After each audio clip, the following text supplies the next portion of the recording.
these UIL playoffs are now underway. The Texas high school playoffs started last week, and we've been at a few of these games. They've been lit, huh? Man, the energy from that last game we went to was crazy. Yeah, that was fire. But before we get into that, I want to mention some of these schools that are still in the running. I got some people that went to Thurgood Marshall. Thurgood Marshall is playing on Tuesday. They set to play Friendswood. Now, Marshall only lost 2 games all season, so they one of the top teams in the city as well.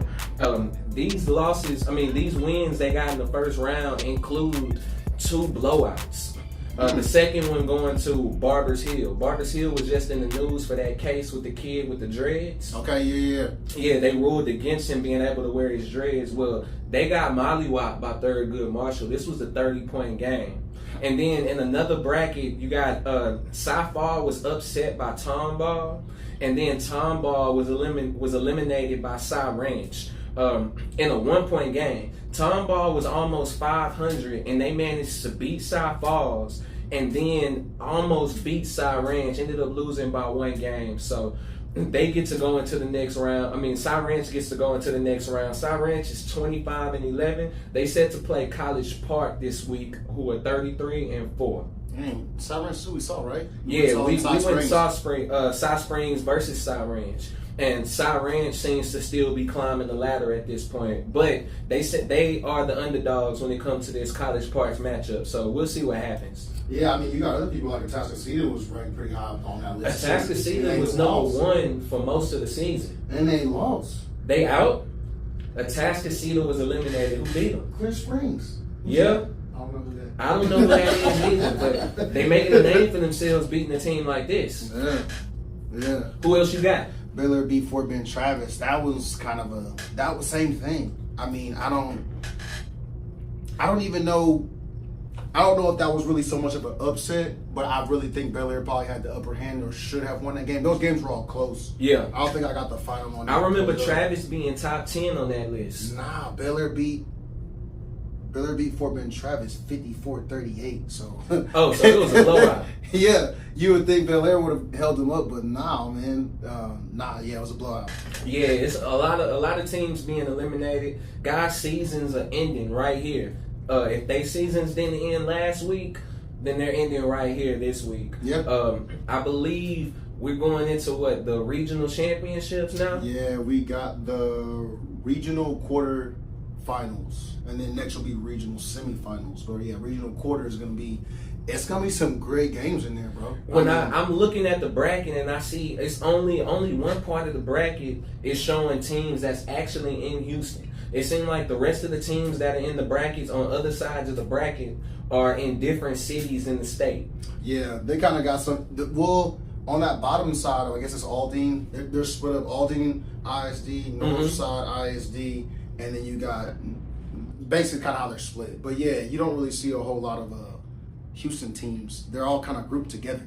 The ones that we know, at least. The ones that we've covered and seen. Well, it's a different game at this point. Everything you're doing at this point in the playoffs is being recorded. Guys are making a name for themselves. You see how that kid, Devine, the point guard for Clemens, I really see a good tandem between him and Josh Clark, the center. Let's get into that game because we were that's one of the games we covered this week. Correct. Walking in there, it's not the same energy as it is when you walking into the school and all of the students are there. When you go to these venues for neutral playoff games, it seems like the idea is to take away the home court advantage. Neutral field. And so there you don't have a whole bunch of students just walking around and cheering and going crazy over what's happening. But you do still have quite the crowd there. So yeah, there was a different energy when you walked in. Because, we caught the back half of that Seven Lakes game, of course, and that was kind of crazy having to run to the seats. We were both excited. I like watching those guys. In fact, we can actually start there. That game was lit. All right, you know how much I like Seven Lakes. I know how much you like Seven Lakes. This basketball team is lit, being led by senior AJ Bates Jr. And when I tell you these guys had to claw and scratch their way to the victory here. It's kind of like we said, man. What did we say? We wanted to see Cy Springs or Cy Ranch play Seven Lakes. Mm-hmm. Well, they ended up playing Cy Creek. Yeah. So that's kind of the I don't know if they're all matched the same. No, Cy Creek was clearly a lesser team than Cy Springs and Cy Ranch from what I saw. Okay. I saw a lesser team, but when it comes down to the level of competition, we missed a great part of this game due to the commute. So to see why they were in. We walked in, they were tied, or they were down by one, so they must have been in this game the whole time. Yeah. Or at least they caught up somewhere. So they had something. It was crazy. They got something going on over there at Cy Creek. Unfortunately, the road ends for them right here. Yeah. And so, shout out to those guys for how far they made it. They obviously got a good basketball program, but Seven Lakes seemed to be superior to these guys. They looked real hungry. I think Seven Lakes in those last few minutes just looked real hungry for them. Yeah, you know, Not to mention the game being sealed by their star player hitting 2 free throws in overtime in order to win it. Those are big free throws. Big free throws. I've seen NBA players go to the line for these same kind of free throws to seal the game, and the pressure got too much for them. Yep. Now, of course, you got to mention how the crowd is different in an NBA game than it would be at one of these games. Of so course. you still got to deal with the crowd, home court advantages. But as far as this being a step in the right direction, this kid has it going on. He's got nerves of steel, as far as I can tell. I had a high school coach tell me the good players want the ball in their hands. Yeah. In crucial times. You know who else wanted the ball in their hands? My boy Brett Norton. Yeah, Brett. Hey, I'm real high on this kid at this point. Man. Because since we started covering this squad, Brett Norton has been a standout player. Yeah. And for most of the time, it's been because of his shooting. Yeah. In this game, he seals the deal. He helps to seal the deal by driving the lane multiple times. One time, he gets the backdoor layup in traffic, and then the next time he gets to the line. Yeah. And all of these points were crucial to closing the deal for that Seven Lakes game. Yeah. And there was some travels, like some defensive travel calls. There was some defensive play. I think Brett also, the whole team as a whole though, but Brett did kind of do his thing once again, bro. No, Yeah. they're a good tandem team. I like Anthony Bates. I like Brett Norton. I like both of them. What did you think about Clemens? Clemens was ranked number 1 when we went to this game. Number 1 in the city. Yeah. I'm talking, I went into this game believing this is what the highest level of high school basketball is. Yeah. In my opinion, the first half was kind of upsetting because I didn't see them get off to the same start they did when they came out in the second half. The first half was close, and then it was pretty low scoring. I think we went into the second half 16-22. Yeah. What's crazy for me, the head coach called a timeout, I think in maybe the first or second quarter, and chewed they butts. I mean, ripped them a new one. They were up by 10 points. You was right over there by the bench. Yeah. Oh, he just went off. We're missing crucial layups. We're missing free throws. I'm like, man. And they're up. When your team is that good, that great, you got to hold them to a different standard than other teams are held to. I think it's great how he looked at it as we're playing ourselves, not we're playing other team. Not discredit the other team because they did play well. Yeah.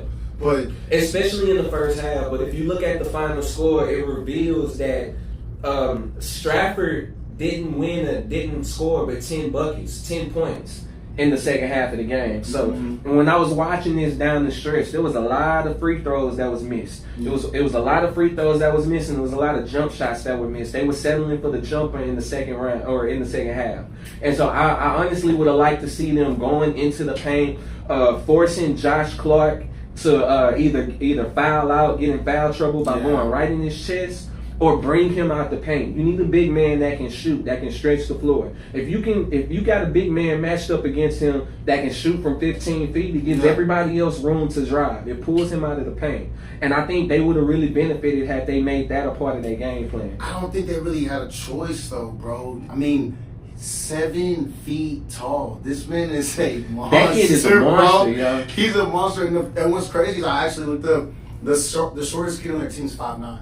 5'9"? Shortest kid on their team's 5'9". Yeah, they all got height. I mean, they were all tall. They had a point guard that was dunking on fast break layups, divine, and pulling those mid-range jumpers.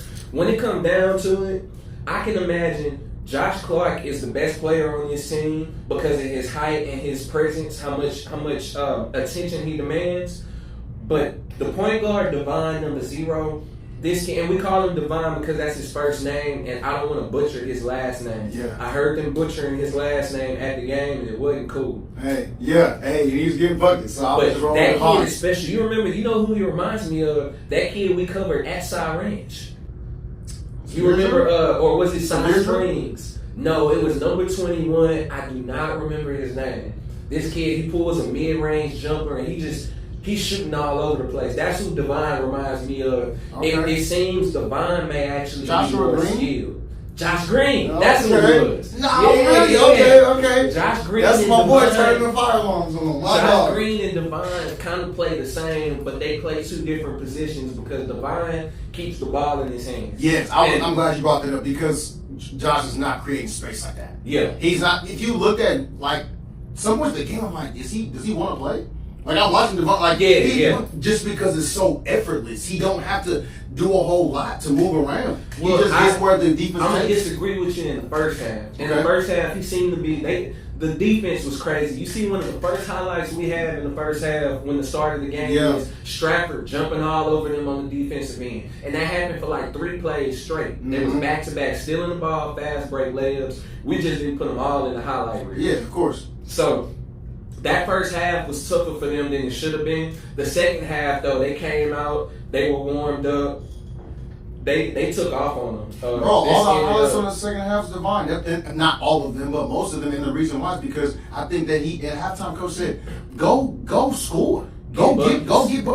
The first play out of halftime was an alley-oop to Joshua Clark on the baseline. And if you see, they kept doing it. Give it to him again. They repeated that play a couple of times. I caught one of those highlights in the 4th quarter as well. Devon, what's interesting is Devon stretches the score in the 3rd quarter. In the 3rd quarter, he's going off. And he ends up stretching the score in the 3rd quarter, and then going into the 4th quarter hot, he gets a couple of buckets that really create space. On the other side of the floor, Stratford couldn't keep up with him as far as scoring. So if you ask me, my evaluation of this game kind of just shows that Stratford was too small to deal with him, and they did not have their offense was not generating enough points for them to stay in this game. Yeah, I mean that brings us to who would be your best player on Stratford's side for me. On Stratford, it was the kid with the mask. What was number 11? Jadarian Sheaves. Jadarian Sheaves, that's right. Yeah. It was Jadarian Sheaves for me. He was the best player on the floor during that game because he was the most active. He got the most steals and fast break layups. I'm upset that he didn't get as many buckets as I think he should have in the half-court offense. But a lot of his buckets came from fast breaks. He was stealing the ball when they were being lazy with it, and he cleaned up a little bit. I think the big difference, too, that we haven't really addressed either is the score of the game. I think the end of the first quarter was like 10 to 12 or something. I mean, I thought they isolate and make sure that they move the ball around with a purpose, which I think is how great basketball is played.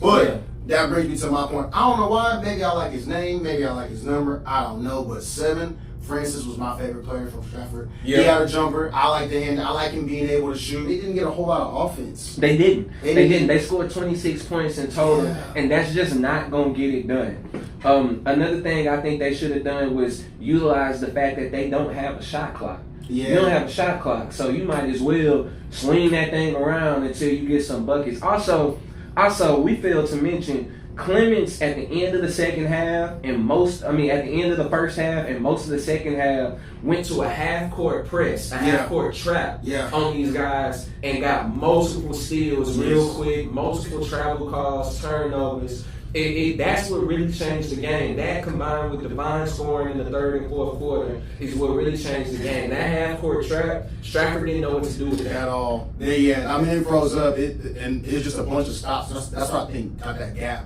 Yeah. Real big. Well, that brings us here because what we're going to see next is both of these teams. Clements is going to play Seven Lakes this Tuesday.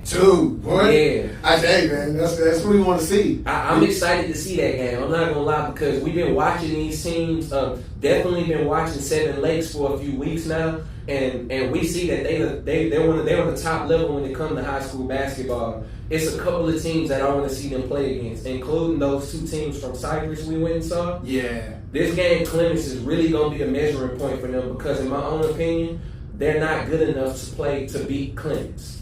You don't think so? I was gonna say, what's crazy is you saw the head coach. So Seven Lakes, they stayed after, of course, and watched some of the Clemens game because they needed to. Mm-hmm. And I think they're drawing up a master plan. And that's what I hope. I saw them boys up there, Nazir Price and not AJ, Brett Norton and those guys was really talking. I could see them talking about what they were gonna do, but you can't really. I don't think you can beat talent.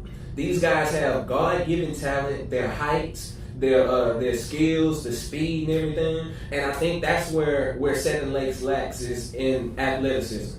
And I think that's gonna come up big when it comes to playing Clemens. I think they got some shooters. I think it'll be a good. I hope it's a good game. But yeah, man, the heights there. They're both taller teams. What does Seven Lakes need to do here in order to win this game?